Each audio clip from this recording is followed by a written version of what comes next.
I got home early just to spend an hour with my son, and ended up being the guy who exposed a multi-state charity scam and helped the FBI take down a woman running a $2 million criminal ring, who started by stealing my kids' Legos. My name's Marcus Ellison. I live in a quiet neighborhood called Cedar Glen, work downtown as a financial advisor, and usually don't get home until the streetlights come on. But that Tuesday, God bless cancellations, my 3 o'clock meeting got scrapped.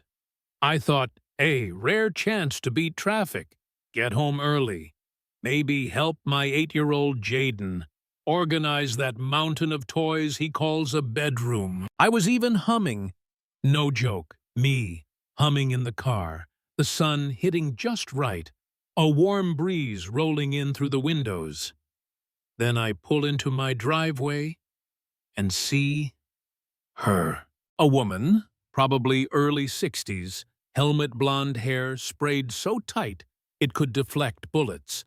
She's standing on my porch holding a cardboard box like it's the Ark of the Covenant. Inside that box, Jaden's toys. Not just similar ones, his actual toys. The red remote control car, the Millennium Falcon Lego we built over winter break. His name written in marker on the bottom. I froze for a second. Thought maybe I was hallucinating. Maybe she was a neighbor helping with something. But the moment I stepped out of the car, she spun around, plastered on this smile that could rot your teeth, and said, "Oh, hello. Just picking up some donations for our church's charity drive. Such generous giving." Donations from inside my house. I asked, politely but firm, "Ma'am, what exactly are you doing with my son's toys?" She blinked at me like I was the crazy one. "These belong to my grandson. I'm just retrieving what was stolen." "Y'all!" I laughed. Not because it was funny, but because I couldn't believe the audacity. That laugh you let out when someone's so delusional, your brain just short-circuits for a second. I stepped closer, pulled out my phone. "I'm gonna have to ask you to put that down and step off my property." Her face flushed, but not with guilt, with offense. "How dare you accuse me of theft? I am a respected member of the Holy Grace Fellowship and the coordinator for our donation program. Do you know who I am?" Yep, there it was. The Karen battle cry. Before I could even dial, she snatched my phone straight out of my hand and called the cops herself, claiming I was threatening her, stealing from her grandson, and intimidating her on my porch. You ever been so stunned you just go still?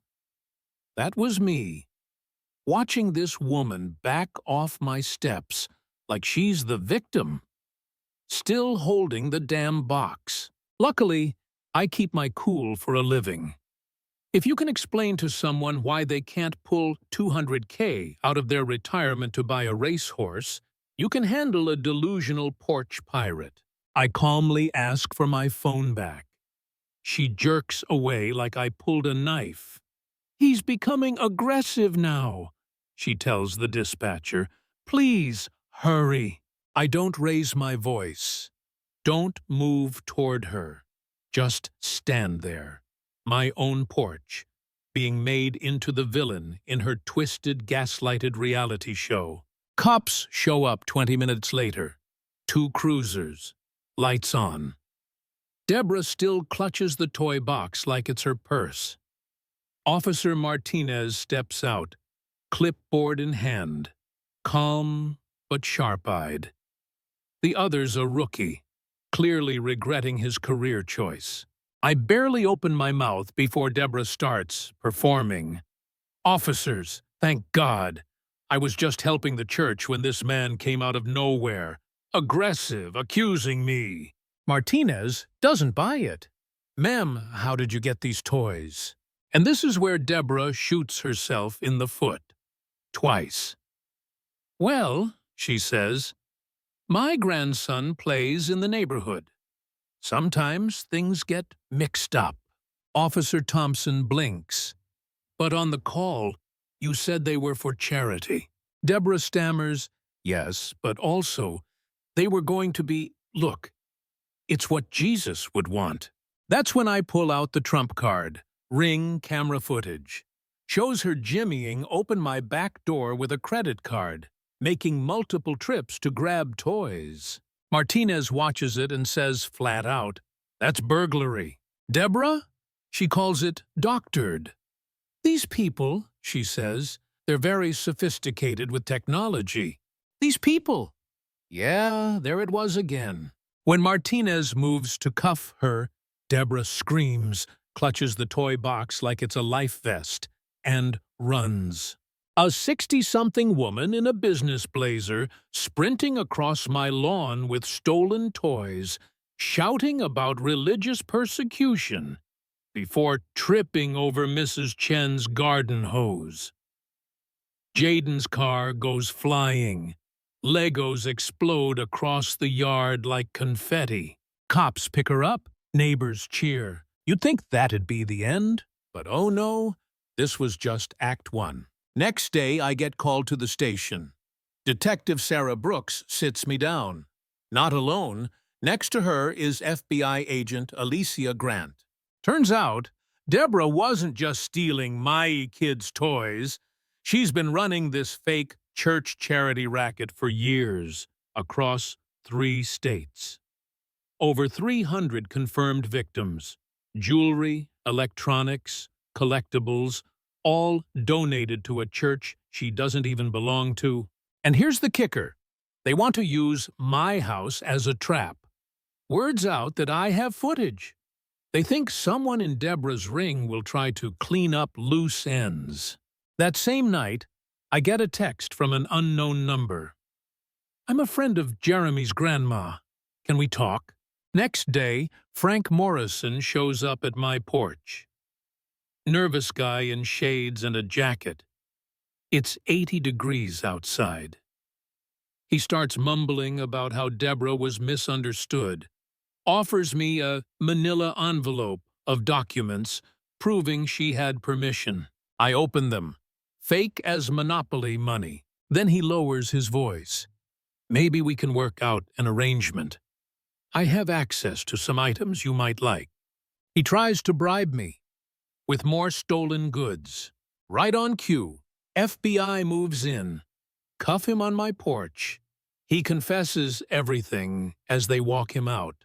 But that wasn't even the climax. That came 2 days later, when Cheryl Hastings Henderson, Deborah's daughter, shows up.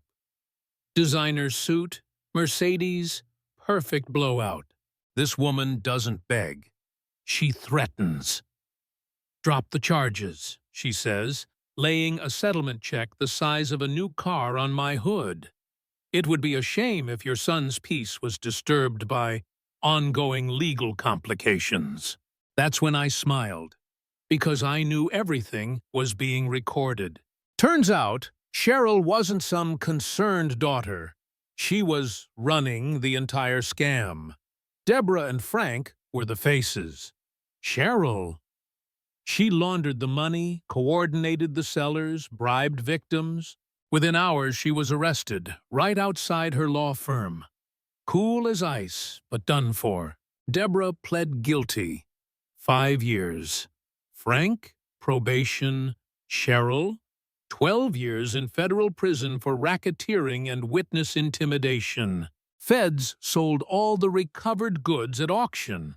Raised over $800K for a real children's charity. Jaden's Lego Falcon is back on his shelf. Mrs. Chen's flowers grew back. And Cedar Glen, we all know each other's names now, and everyone has security cameras. What started as a quiet Tuesday ended with the takedown of one of the wildest suburban crime rings in recent memory. And all I wanted was to hang out with my son. What would you do if you were me?